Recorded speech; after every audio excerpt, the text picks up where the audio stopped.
video si ko yeng video ko gi subscribers ng madi viewers sing pumna mo po ikay kun nabo chabaga lo na tarang no chari akoi ngasi unajaba lakchari ba se ko gi tugong ba ko gi Coshem lo ki ba twelve ki exam da Thang-Ta gi subject topper obira khrabi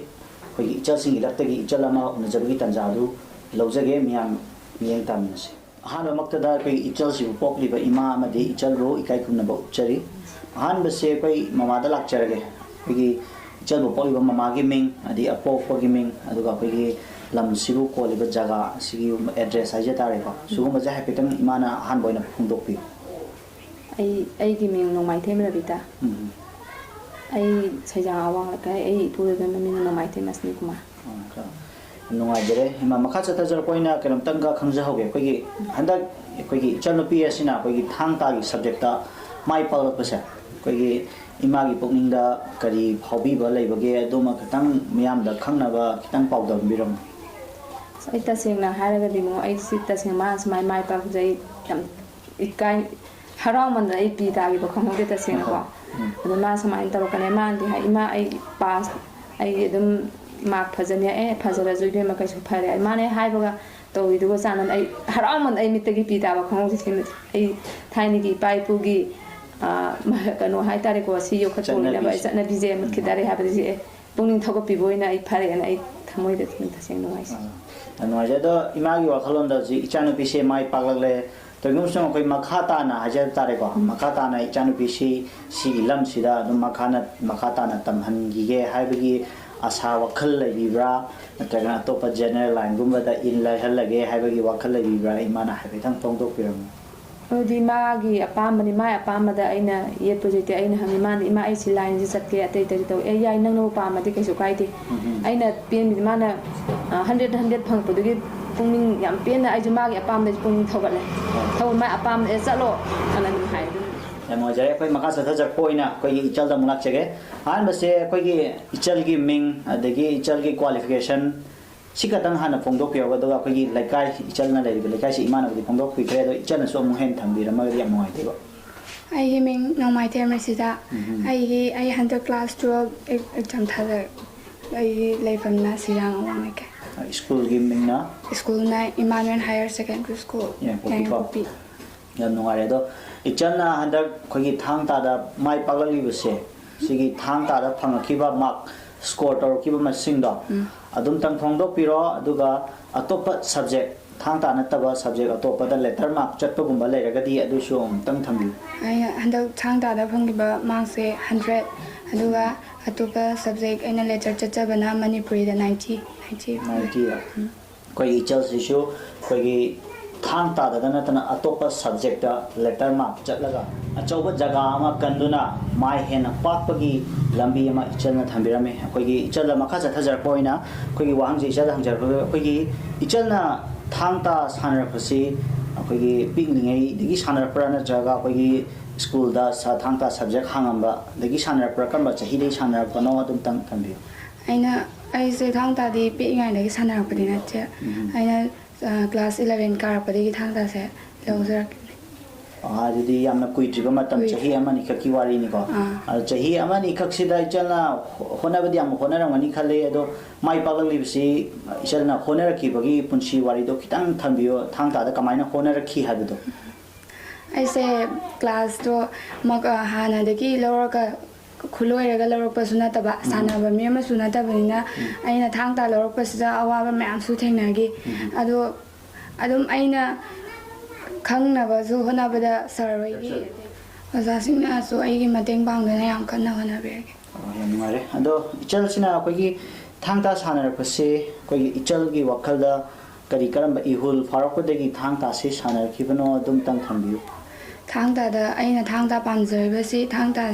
Thang-Ta manungda yauriba natki oiba amadi taxi kasi leiba thogolon bebar khangna chatpa adai saroina toba adai hana leiramba moina Thang-Ta pukning changna leiramba mige sarga utnaba respect adugumbase aina urubada and aina aisu khangningba adai tawningba farok adu farokpa ihundu farokite aina Thang-Ta se pamjagibna tawjagibna. Thank you. Ado makasa thajar pani ichana dum lakchige akoigi ichana Thang-Ta sanar pasi dum ngasagi thawolon beba taxi kasi myam je thengnari habagi dum paw tambile do ichana ngasagi phanglagliba ichana Thang-Ta se hek tawrubadagi phanglagliba kana ba haja batare ko phanglagliba kana basi kari karamba kana ba phangpage aduga phanglagliba kana base ichana koigi afaba mayam di phangamani phangiba adugumba afaba mayam duna ngasi gi akhoi society akhoi khunai sida kari karamba kanaba piba ngamgani haibagi ichara thajabdi lei adum tang pau gambi akoina sarwaina takpibada ahalaman khuramba adagi mathak thongba ubada akoina thaksi khasi utpa adugumdu sarna khoidam takpiye aduna adugumba tawbase sarna akoi sarwaina su tawde yade haiba masu utpibada ko akoi su tawba ngamba aduga tungge mi gaina su sise lawrubada thaksi khasi leiramdaba adagi thakkhana idaba gumbado adugumado thoptuna sigi mahise lawrubadagi moisu wakhal tarapa ama oini ina khai mayanda habidi ngasai gi thogolon bebar chanabi sina koi lumdam sida koi khunai sida kana ba yam piba ngani habidani nat ki oiba masana masu oina pukning thogat beba sida la pamjariba sing lo boraso adagi hana lawram biba mi singja hena pukning thogat biba asi khang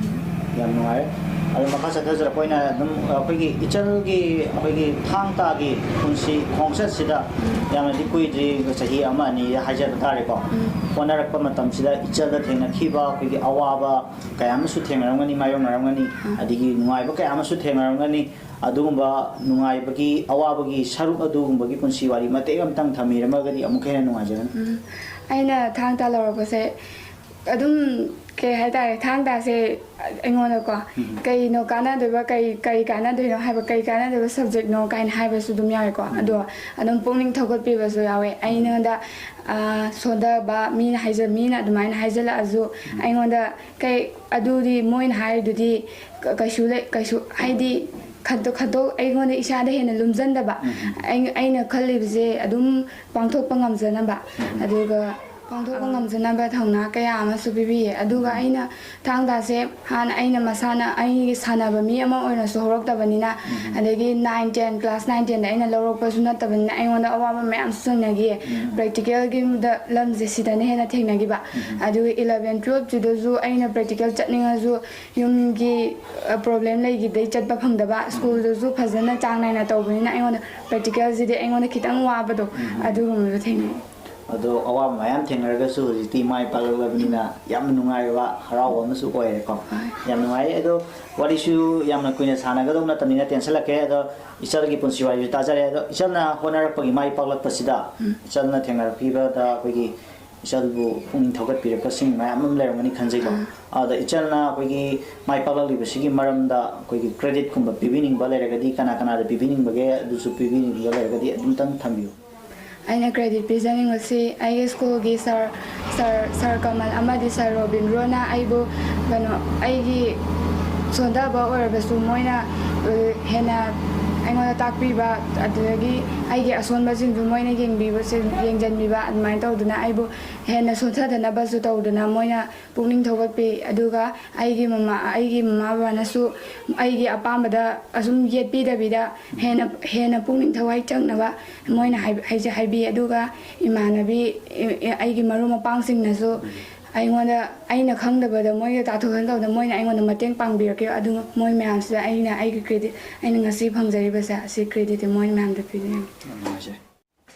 ai ko ji ichal gi punsi wari mayana tabi ki bagalo na chana mai palakpada kogi konara khiba mahai Thang-Ta gi mahai da kogi Thang-Ta gi sajal pangon adu miyam da uthok chana bagi damakta tamja lojage